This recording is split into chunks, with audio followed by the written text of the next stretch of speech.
Today, I am here to give y'all my full-on predictions for this upcoming weekend's race out at the Tricky Triangle, the Pocono Raceway that is. It is going to be very exciting because we're going from the Chicago street race, a street race we don't see in NASCAR too often, the second time in history.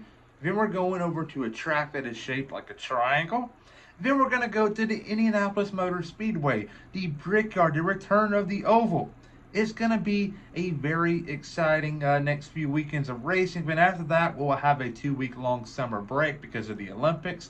But I cannot wait, and I'm here to give y'all my full-on predictions. And I'm also going to talk about Chicago for a brief moment because there were a few things that caught my attention during the race today. I'm filming this on a Sunday night, so I'll talk about that. But enough said here, and on to the intro we go. I'm Chase Briscoe, driver number 14 Ford Mustang for Stewart Haas Racing, and you're watching William Blackwell on YouTube. Today's race in Chicago was very interesting to say the least, and there's a lot of things that need to change if they're going to come back here next year, starting off with the start time.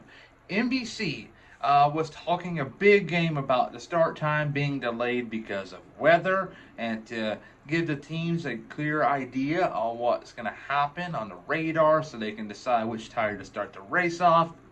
That's BS. Don't get me started with that. The real reason was there was a protest. Protest. And that right there has no place in sports. And just my honest opinion. You can say what you want. Everybody's entitled to your own opinion. But that crap right there has to stay away from sports like NASCAR, the NFL, NBA.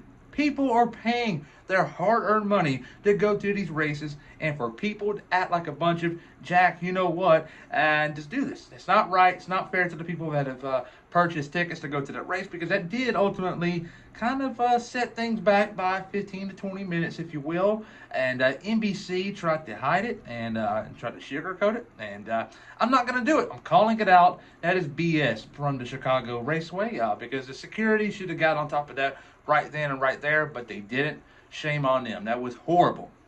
So if they're going to come back next year, they got to fix that crap.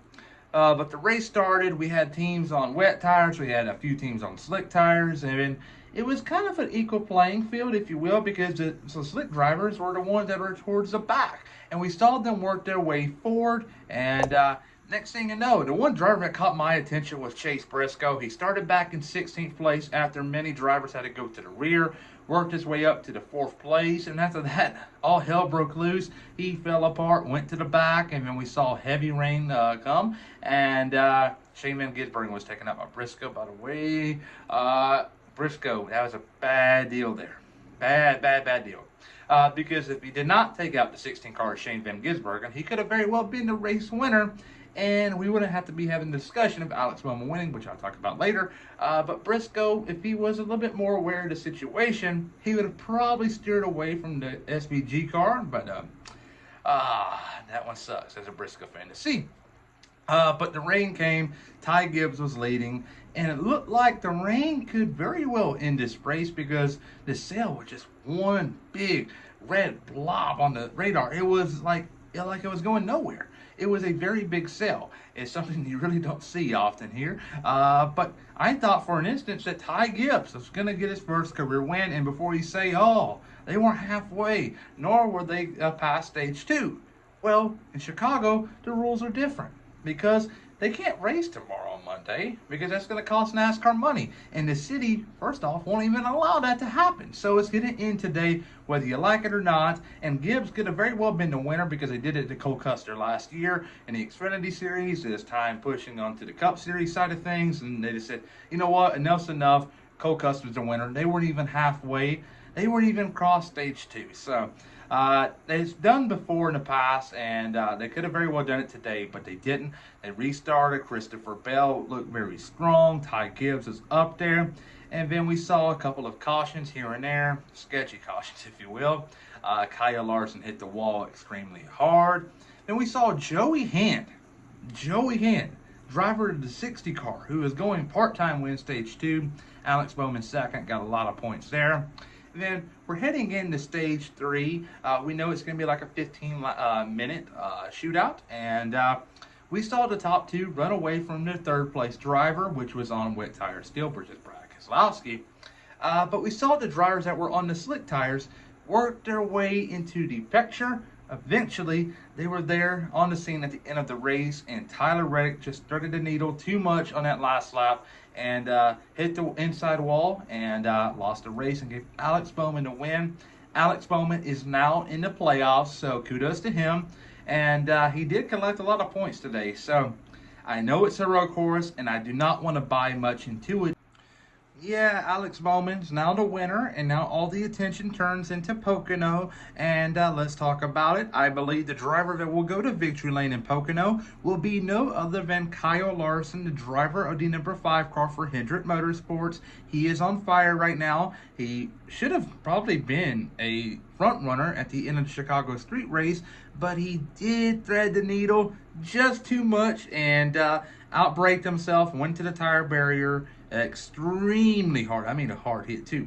And so he's going to bounce back and have a win this weekend in Pocono. Second place is going to be Denny Hamlin. Denny Hamlin had a ugly weekend in the Chicago street race circuit. He is going to want to get that behind him like many of the drivers on the grid. But Denny Hamlin will come home in second place.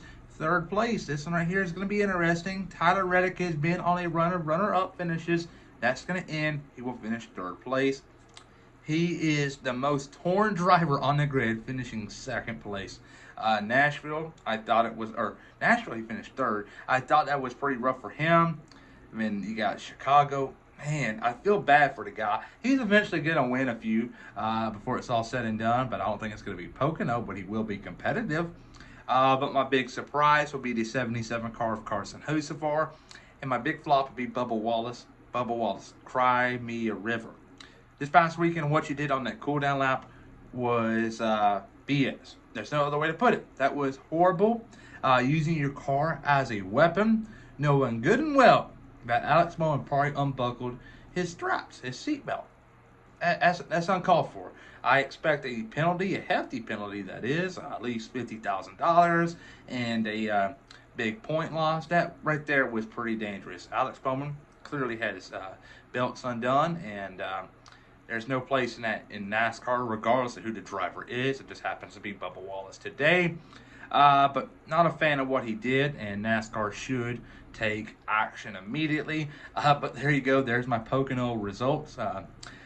Kyle Larson's going to go to Pennsylvania leave Pennsylvania with a win, and then Denny Hamlin's going to come home in second place. Tyler Reddick third. Big surprise, Carson Hocevar. He is lighting the world up right now. If he was in better machinery, he could very well be in playoff contention. Who knows? Maybe have already gotten a win so far.